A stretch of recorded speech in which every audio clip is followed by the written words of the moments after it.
और दिल्ली पुलिस ने दिल्ली की सीएम आतिशी के खिलाफ एक केस दर्ज किया है। तो देखिए यहां पर केस दर्ज कर लिया गया है आतिशी के खिलाफ। दिल्ली की सीएम आतिशी के खिलाफ ये केस यहां पर दर्ज किया गया है और दिल्ली पुलिस ने ये केस फिलहाल यहां पर दर्ज किया है। उसके आधार पर अब देखिए पूछताछ भी यहां पर हो सकता है आने वाले वक्त में दिल्ली की सीएम से यहां पर की जा सके, क्योंकि यहाँ पर रमेश भिधूड़ी के बेटे को लेकर उन्होंने कुछ यहाँ पर बात कही थी और ये भी उनकी ओर से कहा गया था कि उनके जो बेटे हैं वो झुग्गी वासियों को डरा रहे हैं, धमका रहे हैं और उनको पुलिस लेकर अपने साथ गई है। उसके बाद रमेश भिधूड़ी की भी प्रतिक्रिया यहाँ पर लगातार सामने आती है, वो भी हम आपको यहाँ पर बताएंगे। लेकिन आपको बता दें फिलहाल दिल्ली पुलिस ने आतिशी पर, सीएम आतिशी के खिलाफ यहाँ पर केस दर्ज किया और आतिशी ने सोशल मीडिया एक्स पर लिखा कि चुनाव आयोग भी गजब है। रमेश भिधूड़ी जी के परिवार के सदस्य खुले आम आचार संहिता का उल्लंघन कर रहे हैं, उन पर कोई एक्शन नहीं। मैंने शिकायत करके पुलिस और चुनाव आयोग की टीम को बुलाया और इन्होंने मेरे ऊपर केस दर्ज कर दिया। राजीव कुमार जी, आप चुनावी प्रक्रिया की कितनी धज्जियां उड़ाएंगे? ये सीएम आतिशी का ट्वीट है जो निकलकर सामने आया है। दीपक बिष्ट इस वक्त हमारे साथ लाइव जुड़ गए हैं दिल्ली से। दीपक, क्या है इस एफआईआर में, क्या लिखा गया है और फिलहाल क्या पुलिस किस तरीके से इन्वेस्टिगेशन करेगी जो आतिशी के खिलाफ एफआईआर है? देखिए, इस वक्त चुनाव है और साफ तौर पर प्रचार थम गया था एक दिन पहले शाम को 6 बजे के आसपास। उसके बावजूद भी देर रात को जब आतिशी अपने इलाके में, पूरा जो उनका कॉन्स्टिट्यूंसी है उस इलाके में जब वो घूम रही थी तो गोविंदपुर के आसपास वहां पर रोका गया था, क्योंकि 50 से 60 उनके साथ समर्थक थे, 10 गाड़ियां थी। ऐसा दिल्ली पुलिस ने एक एक्सपोज के जरिए ये जानकारी दी है और उनका कहना था कि इस पर जो फ्लाइंग स्क्वाड जो बनाए गए हैं चुनाव आयोग के द्वारा, उसने जब देखा कि इतनी तादाद में यहाँ पर समर्थक दिख रहे हैं और कैंडिडेट आम आदमी पार्टी की आतिशी मरलेना है, तो इस वजह से उनको रोका गया, उनको हटाया गया। जिसके बाद सेक्शन दिया गया, पुलिस के गोविंदपुरी थाने में शिकायत दर्ज की गई।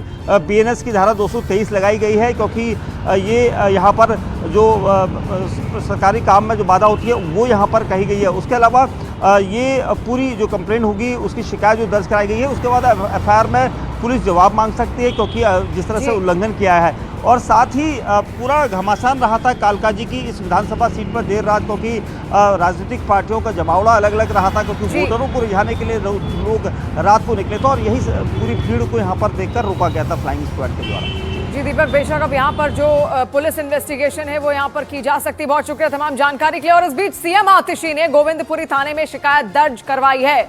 मुख्यमंत्री आतिशी ने बीजेपी उम्मीदवार रमेश भिधूड़ी के कुछ रिश्तेदारों पर आरोप लगाया कि वो प्रचार खत्म होने के बाद भी क्षेत्र में घूम रहे हैं। तो देखिए एक एफआईआर यहाँ पर आतिशी ने भी दर्ज करवाई है, आतिशी की ओर से दर्ज करवाई गई है रमेश भिधूड़ी के परिवार पर, और उसमें यह कहा गया है कि चुनाव प्रचार खत्म हो गया है, प्रचार के बाद भी रमेश भिधूड़ी का जो परिवार है वो लगातार घूम रहा है और ऐसे क्षेत्रों में घूम रहा है जहां पर चुनाव प्रचार पूर्ण रूप से थम चुका है। तो ये जो एफआईआर है ये आतिशी ने दर्ज करवाई है और इससे पहले जो एफआईआर आप देख रहे तो दिल्ली पुलिस की ओर से आतिशी पर दर्ज करवाई गई थी।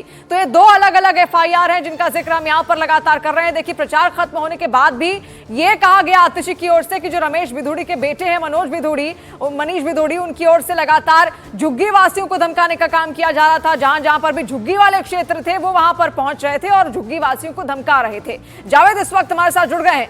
जावेद, आतिशी की ओर से ये एफआईआर दर्ज की गई है, किस किस का नाम है इस एफआईआर में? रमेश भिधूड़ी के परिवार के कौन कौन से सदस्यों का नाम? देखिए, कल प्रचार थम गया लेकिन सियासी लड़ाई अभी नहीं थम रही है।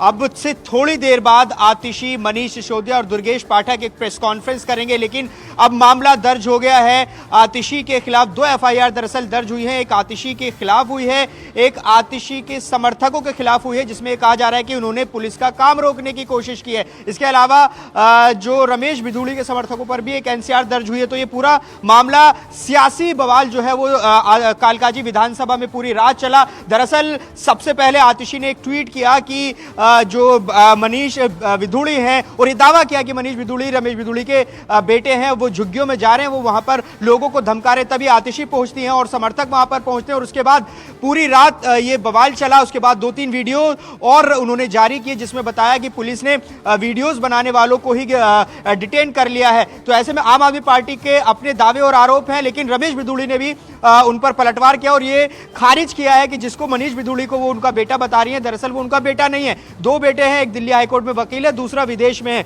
तो लगातार आरोप प्रत्यारोप प्रचार थमने के बाद दोनों दलों के बीच में चल रहे हैं और बहुत हाई प्रोफाइल सीट पर यह चल रहा है। हमने देखा कि चुनाव कैंपेनिंग के दौरान कालकाजी सीट पर भी कई तरह के आरोप प्रत्यारोप उस वक्त चले थे। रमेश बिधूड़ी की टिप्पणियां आतिशी के खिलाफ आई थी, उसके बाद आम आदमी पार्टी ने जबरदस्त पलटवार किया और अब एक बार फिर से चुनाव प्रचार थम गया। लेकिन आम आदमी पार्टी के 3 बड़े नेता इसी मुद्दे को लेकर प्रेस कॉन्फ्रेंस करेंगे और अब केस भी दर्ज हो गया है। अरविंद केजरीवाल का रिएक्शन भी आया है। तो ऐसे में कल जब मतदान शुरू होगा उससे पहले आज ये सियासी लड़ाई जो है वो कालकाजी सीट को देखने को मिल रही है और कहीं ना कहीं जंगपुरा में भी कुछ इसी तरह की चीजें मनीष सिसोदिया संभवतः रखेंगे कि वहां पर भी किस तरह से चीजें हो रही हैं। तो अब आज का जो दिन है जब प्रचार थम चुका है तो दोनों दल एक दूसरे पर हमला कर रहे हैं और अब देखना होगा कि किस तरह से जो अब दर्ज हुई है एफआईआर उस पर आम आदमी पार्टी का और क्या रिस्पॉन्ड होता है, क्योंकि चुनाव आयोग पर सीधे सवाल आम आदमी पार्टी शुरुआत से खड़े कर रही थी। 3 सीटों को लेकर लगातार आम आदमी पार्टी पहले ही चेताती रही, नई दिल्ली, जंगपुरा और कालकाजी, क्योंकि यहां पर जबरदस्त घेरेबंदी बीजेपी ने की है। नई दिल्ली सीट पर प्रवेश वर्मा है, रमेश बिधूड़ी को कालकाजी में आतिशी के खिलाफ उतारा गया, तो वहीं जंगपुरा में तरविंदर मारवा है। तो ऐसी 3 सीटें हैं जहां पर बहुत ज्यादा फोकस भी आम आदमी पार्टी का रहा है और यहीं पर ही खबरें भी बहुत ज्यादा आ रही हैं। प्रचार प्रसार तो थम गया है लेकिन चुनाव का असर अभी खत्म नहीं हुआ। तमाम जानकारी के लिए बहुत शुक्रिया। और देश की राजधानी दिल्ली में कल वोट डाले जाने हैं, लेकिन उससे पहले पूर्व सीएम और आम आदमी पार्टी के पूर्व संयोजक अरविंद केजरीवाल उन दावों को लेकर घिर गए जिसमें उन्होंने एक सोशल मीडिया पोस्ट के जरिए आम आदमी पार्टी को 55 सीटें आने का दावा किया है। मेरे हिसाब से 55 सीट आ रही हैं।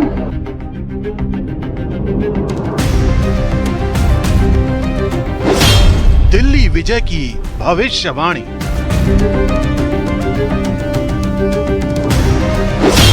पचपन सीट पर आपकी जीत का दावा। मेरे हिसाब से 55 सीट आ रही हैं। दिल्ली में कल वोट डाले जाने हैं, फैसला होने ही वाला है कि कौन दिल्ली के दिल पर राज करेगा। लेकिन इससे पहले कि जनता ईवीएम में अपने फैसले को कैद करे, दिल्ली के पूर्व सीएम अरविंद केजरीवाल के उस बयान ने जोर पकड़ लिया है जिसमें उन्होंने दिल्ली के दंगल में अनुमानित सीटें आने का जिक्र किया है। मेरे हिसाब से 55 सीट आ रही हैं, लेकिन अगर मेरी माँ बहनें एक बारी जोर का धक्का लगा दें तो 60 तक पहुंच सकती हैं। यही दावा अरविंद केजरीवाल ने अपने सोशल मीडिया हैंडल पर भी किया है। यही वजह है कि कांग्रेस और बीजेपी ने आम आदमी पार्टी को घेर लिया। कोई भी नेता जब आ जाता है, कोई 400 कहता है, कोई 450 कहता है। अच्छा है केजरीवाल जी ने 80 नहीं कह दिया कि जितनी सीटें थी उससे ज्यादा जीत जाते।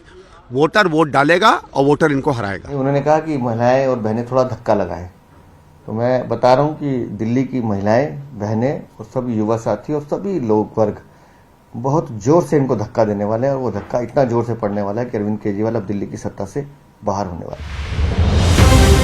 दिल्ली में कुल 70 विधानसभा सीटें हैं।